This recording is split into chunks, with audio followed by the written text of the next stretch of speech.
In December of 2022, I had the opportunity to visit the country of Oman. I went with a group of pastors, a Hindu chaplain, and a Jewish rabbi.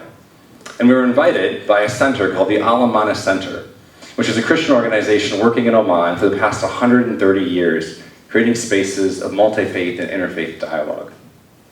We went to visit a number of Muslim imams working in the city of Muscat, as well as a number of Omani government officials. One of the reasons we were there was to practice a program called Interfaith Photo Voice. Interfaith Photo Voice is a really simple way of engaging with people from other faiths. Simply put, you choose a topic or conversation, and then find a photo that you want to share based on that topic or theme. So the topic that we were given was, what does beauty look like to you? So I found a picture of my backyard here in Klaipėda, Lithuania. It was a summer day, the sun was shining, the grass was really green. Our herb and flower garden was in full bloom. At the back of the photo sat our apple tree with my son's red swing hanging from its branches. And my daughter's pink scooter was laying on its side on the patio. I shared this photo because it encapsulated a lot of beauty to me. The joy and rest of a summer day, the fun of spending time with our family in the backyard, all the nods towards things that my kids get to do as they grow up, from swinging to riding their scooter to helping us in the garden. After I'd shared a bit about the photo with the group, the host opened up the space to other reflections or questions from other people. And immediately, one of the Muslim imams raised his hand. And he said, "To me, your photo looks like heaven." What he was expressing was that because he lived in the country of Oman, much of his daily experience was the dry, arid desert. Nothing grows in Muscat. If it's green, it's probably fake. And so as he saw my photo, he was reminded of the beauty of heaven, the lush green, the abundance of water, maybe even the illusion of family and friends and being together all in one another's presence. When he said this comment, I was struck and even honored that he would notice such a thing in my photo. And truth be told, I agreed with him. It did look like heaven to me. But also, at the core of it, we still fundamentally disagreed. I'm a Christian pastor. He's a Muslim imam. Our traditions and our faiths think about heaven in different ways, have different allusions and illustrations that we use to talk about it. And even we believe different things about how somebody from that respective faith gets to heaven. And yet we have this profound connection, a moment where we shared looking at this photo and recognizing the beauty and the heavenly imagery within it.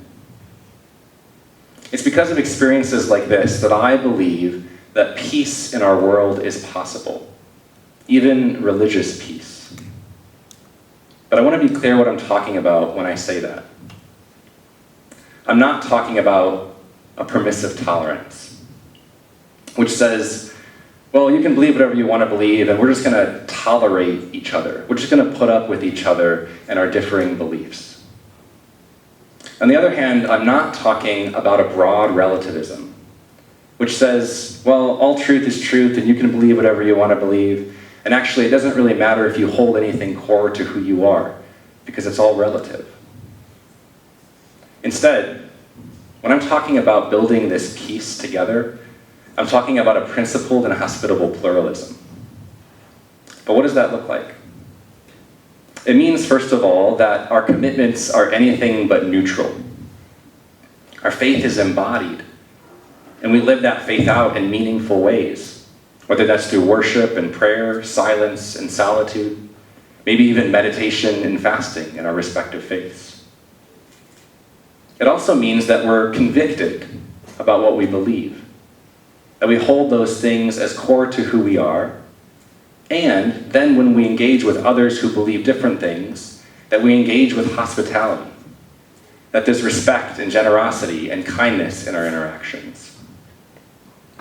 Most of all, a principled and hospitable pluralism invites us to engage the public sphere with our full selves. The theologian and scholar Matthew Kamink writes in his book, Christian Hospitality and Muslim Immigration in an Age of Fear, that true religious freedom requires that religious communities have space to share from the core in their own unique ways of seeing and living in the world. What he's getting at is, if we say that we have religious freedom, but privatize our faith and only allow people to practice it in hidden places, then it's not true religious freedom. But true religious freedom invites us to take our faith and our convictions and to engage with kindness and hospitality in the public sphere. One of the joys and honors of my life is getting to serve as a university chaplain at a Christian university that boasts a really religiously diverse student body. This is a joy for me because I get to see lived out on a daily basis this principled and hospitable pluralism. So for example, this past spring we celebrated an iftar meal together as a community. Iftar is a breaking of fast during the month of Holy Ramadan for the Muslims. In that space, we learned from our Muslim students about some of the traditions they have with their families and cultures, what foods they eat, even what it's like to fast from sunrise until sunset during the entire month of Ramadan. What struck me about that event was that it was led by a group of interfaith leaders, 2 of whom were Christian and 1 who was Muslim. And yet they were working together to create spaces of learning and growth and connection.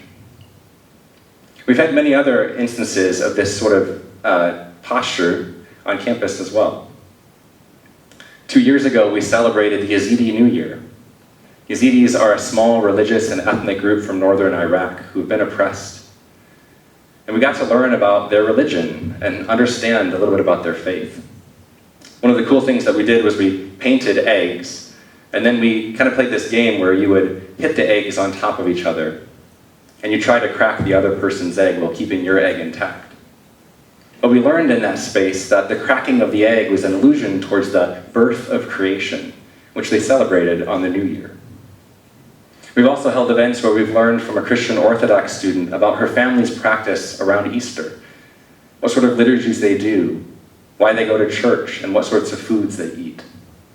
And finally, we've celebrated Diwali with our Pakistani and Indian students who come from a Christian, a Buddhist, and a Hindu perspective and shared with us about this ethnic and cultural celebration that has some religious roots to it as well. Through all these instances, I've seen a principled and hospitable pluralism modeled for me by student leaders and by individuals in our community. And what's profound about these spaces is not that I was convinced of these other perspectives or that I suddenly converted to this other faith. But what was profound about these spaces is it allowed me to see the humanity in the person sitting across from me. And even more than that, I would argue that my own faith was deepened in these interactions. So as I learned about the Muslim practice of fasting during Ramadan, I was convicted about my own fasting practice as a pastor and learned and thought about some things that I could implement in my own faith practice. And so my own faith was deepened. And this gets to the core of why a principled and hospitable pluralism is so important. Because it allows us to act out of the core of who we are, and yet interact in spaces where peace building is necessary, where the historical record on division between faiths is really marred with a lot of violence and hatred. I think a principled and hospitable pluralism is the perfect balance. I engage with respect, and I hope to be engaged with respect back. I engage with love and kindness, and I hope that I'm also engaged back with that same love and kindness. Some of you might think I'm a bit of an idealist, and you may be right. But I think if the future of our world is one of interconnectedness, then we have to think of better ways to interact with each other. I don't think a permissive tolerance will get us there. I don't think a broad relativism will get us there. But I believe that it's not just possible, but probable that we could have peace if we engage one another with this principled and hospitable pluralism. This, I contend, will be the drop in the pond that ripples out across this generation and into future generations. And as we live this model with each other, it will be the echoes of tomorrow that live on into future generations as well. Thank you very much.